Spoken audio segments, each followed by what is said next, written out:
The year was 2027. Advances in biotechnology were helping people improve their physical and mental abilities to an amazing degree. Provided, of course, they had enough money. A new breed of people was emerging, half human, half machine. And in Detroit, at least, not everyone was happy to see it. I'd just landed a job as head of security at Sarif Industries, a cutting-edge biotech firm. David Sarif himself handpicked me for the job, said he needed me to keep his people safe. My ex, Megan Reed, was one of them. Brilliant neuroscientist, Megan had found a way to make augmentation safe and affordable for everyone. All she had to do was present her research to Congress. But the night before her big meeting, my security measures failed. A team of Black Op mercenaries stormed into Sarif headquarters, massacring everyone in sight. 3 of the mercs were heavily augmented walking tanks. Their mission? Take out Megan and her team. I tried to stop them, but their leader tossed me through a plate glass wall. Last thing I heard as his bullets slammed into my brain was Megan's dying scream. I should have died with her. Only I didn't. High-end military-grade enhancements saved my life. The best augmentation Sarif's money could buy. It took me half a year to get a feel for her. Should have taken longer. But 6 months into my recovery, Sarif Industries was attacked again. This time, by a radical group of pro-human purists. Violent, militant, and fanatically opposed to human augmentation. They claimed to be members of Humanity Front, a non-profit organization that wanted the UN to limit biotechnology research. The thugs broke into Sarif's factory and found machinists working overtime on a top-secret military augment called the Typhoon. Sarif sent me to retrieve it, and when I did, I found one of the so-called purists next to it, wired with cerebral implants, trying to download its classified specs. Obviously, something more was going on. The AUG killed himself before I could question him. Sarif ordered me to dig deeper, so with the help of Frank Pritchard, Sarif's head of cybersecurity, I did. Turns out a second hacker had been controlling the AUG's actions from somewhere off-site. Pritchard and I tracked his signal to a secret FEMA internment camp in Detroit. The Black Op mercenaries were there. The same mercs who'd left me for dead 6 months before. Figured they'd try again when they saw me. It wasn't so easy for them this time. I took out the tank named Barrett, even got him to give me a new lead. A penthouse apartment in China. Of course, we both knew it would be a trap in the end.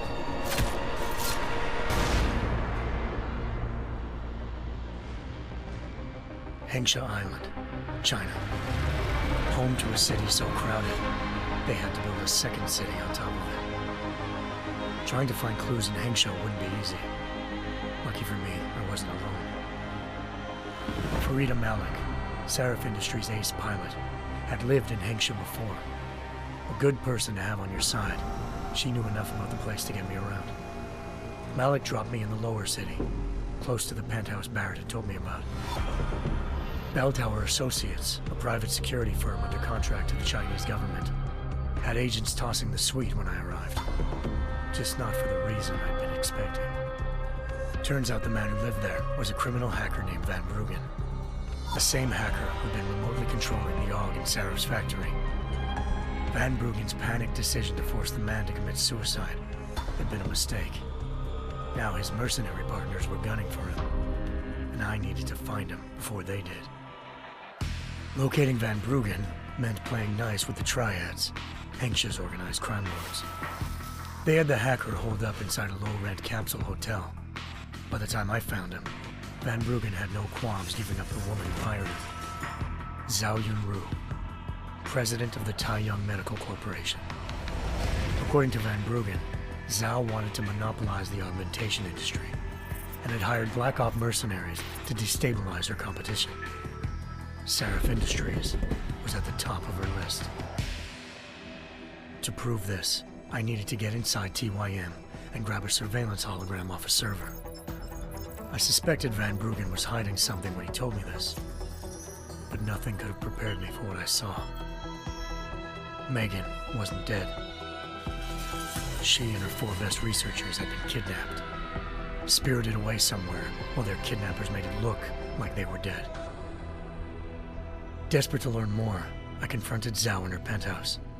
She claimed to be a pawn in a bigger plan, and hinted at a group so powerful it controlled global interests at a whim. Then she slipped into a panic room and hit the alarm, forcing me to make a very quick exit. I figured Zhao was lying, but part of her confession made sense. David Sarif had been worried about his people. So worried, he'd required all of them to have subdermal locator devices surgically implanted. The GPLs would have been broadcasting the day of the attack. But Zhao said a single call to Picus, the world's leader in global 24-hour satellite news, had turned those signals off. I needed to fly to Picus headquarters in Montreal if I wanted to learn more.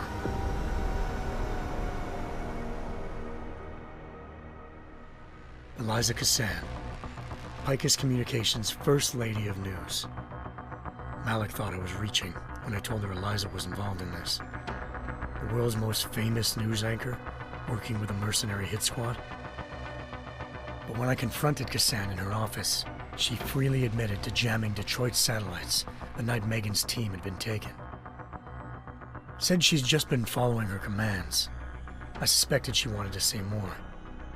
But Black Op mercenaries showed up looking to shut us both down. And just like that, the Eliza I'd been talking to disappeared. The mercs were led by an augmented killer I crossed paths with twice before, Fedorova, a woman who'd made silence her best friend. She waited for me to track Eliza's transmission to a secret server room underneath the Picus complex, then jumped me from behind. A deadly fight ensued. I made sure she never moved silently again. With Fedorova down and no one left to keep Eliza quiet, she reappeared. Turns out Picus's First Lady of News wasn't a lady at all. She was a sophisticated AI program, engineered to monitor data streams and control what people believed. Eliza told me the mercs had brought in a Humanity Front doctor named Isaiah Sandoval to remove the scientist's implanted tracking devices while Detroit's satellites were down. She also told me to speak to David Sarif if I wanted to learn more. By the time Malik and I got back to Detroit, tensions between normal and augmented citizens had reached a flashpoint. Riots were breaking out in several cities, and the UN was being urged to intervene. Sarif was trying hard to convince Hugh Darrow, the inventor turned philanthropist who'd once been a leading proponent of enhancement technologies, to help stop a possible regulatory vote. Sarif had a lot riding on Darrow. Megan's discovery would have given millions of people the chance to evolve beyond their normal human abilities, and at the same time catapulted Sarif Industries to the top of the Fortune 500.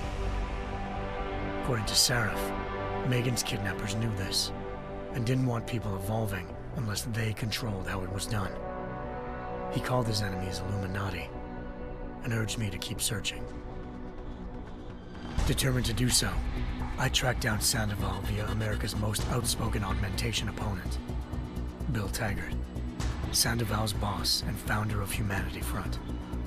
Sandoval admitted to operating on Megan's team when I confronted him, but said he hadn't removed their GPLs. He'd merely switched them to a different frequency. Pritchard was able to trace one of the signals to China. Malik and I immediately took off in pursuit. Unfortunately, the Illuminati were one step ahead.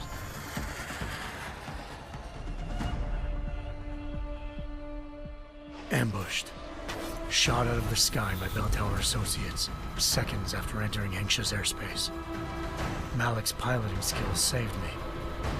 After a tense and bitter struggle, I escaped into Lower Hengsha. The tracking signal I was following led straight to the Triads, or more specifically, to the augmented arm of Tong Si-hung, leader of a gang of augmentation harvesters.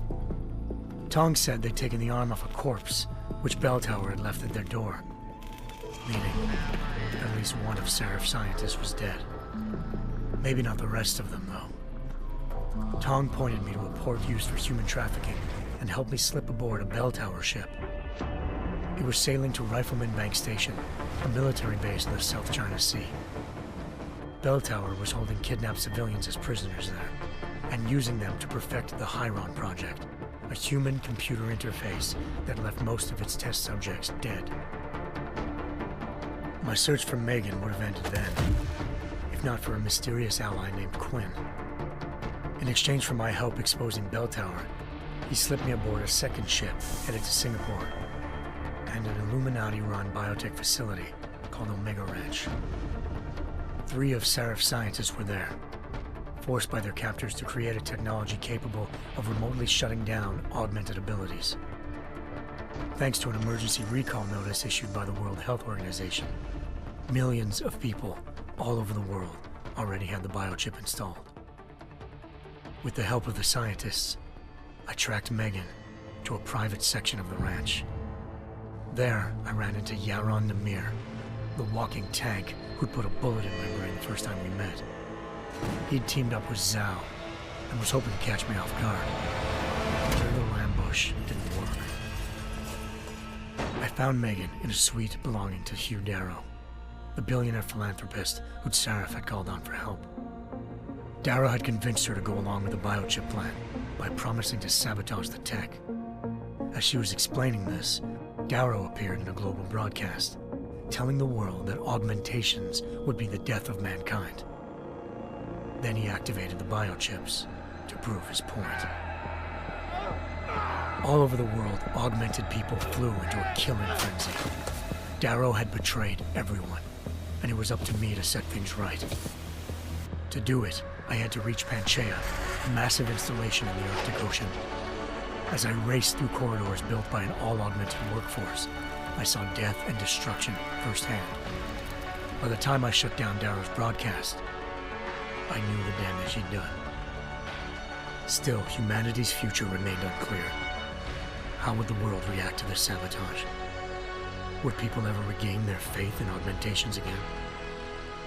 What would be the Illuminati's next move? Only time could give us the answers.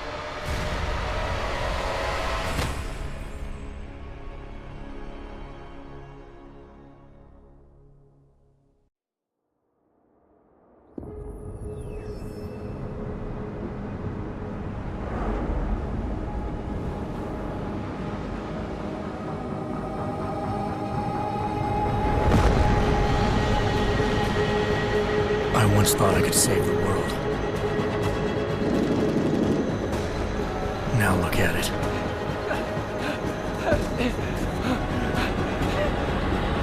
In yet another augmented terror attack, 251 passengers aboard Sister Airlines Flight 451 were killed when an augmented passenger broke into the plane's cockpit and ruthlessly butchered its flight crew.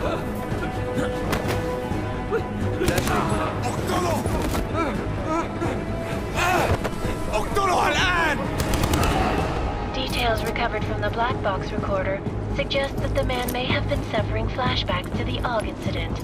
That horrible day 2 years ago when augmented people all over the world flew into a psychotic killing spree, causing the greatest loss of life in recent history. Sometimes, you just have to let go and embrace what you've become. Not gonna go all wonky on us now, Hansa, are ya? Well, if I do, McCready, I guarantee you'll never see it coming. Agent Jensen! Am I gonna have a problem with you? No, sir. No reason to assume you would. Good, because you are the only augmented operative on this team, and I intend to make good use of you. Listen up, all of you.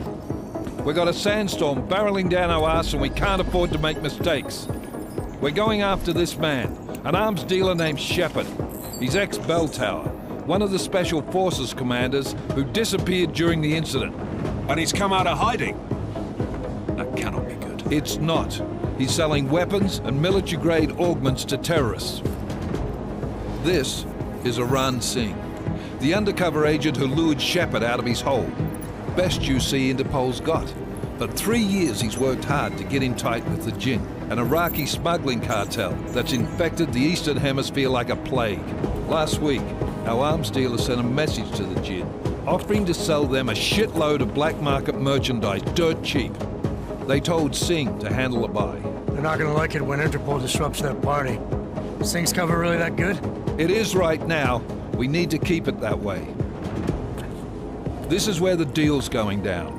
A half-finished high-rise hotel that's been abandoned ever since the incident. It's not a pretty picture inside. Let me guess. Most of the laborers were augmented with heavy-duty industrial rigs. So when the incident hit, and they all went schizo, things got gruesome real fast. And no one, except for some homeless junkies, have been inside the place ever since. So what's the plan, Director?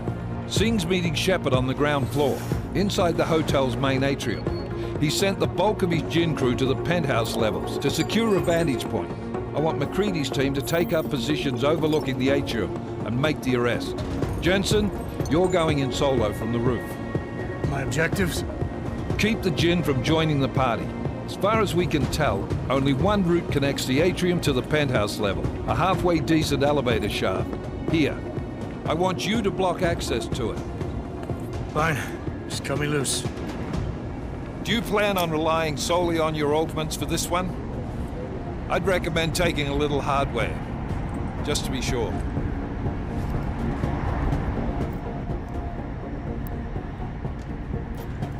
I'm not leaving my 6 exposed. Give me something lethal. Your call, but Singh's undercover in all this. So watch your fucking sights.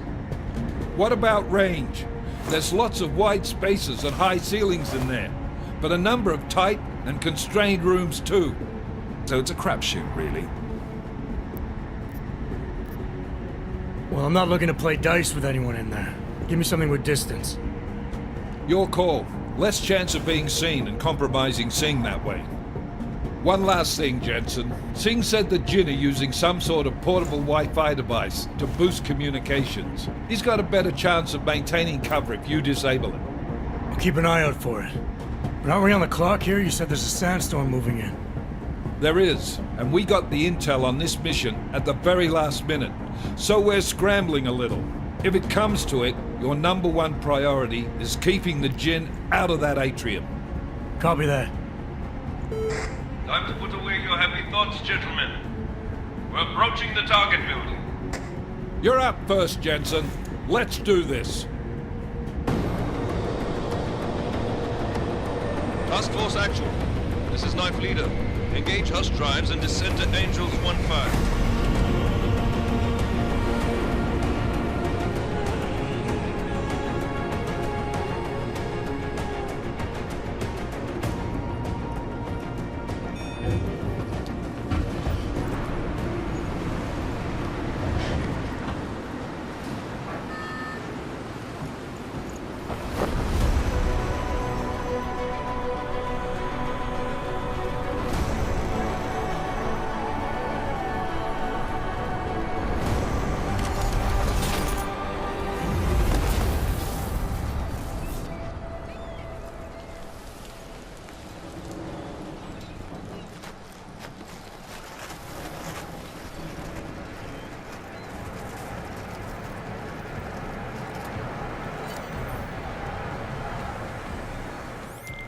Team leader, this is Jensen. I'm on the roof. Solid copy.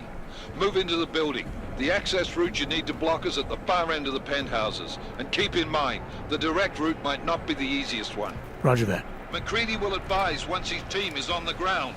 Miller out.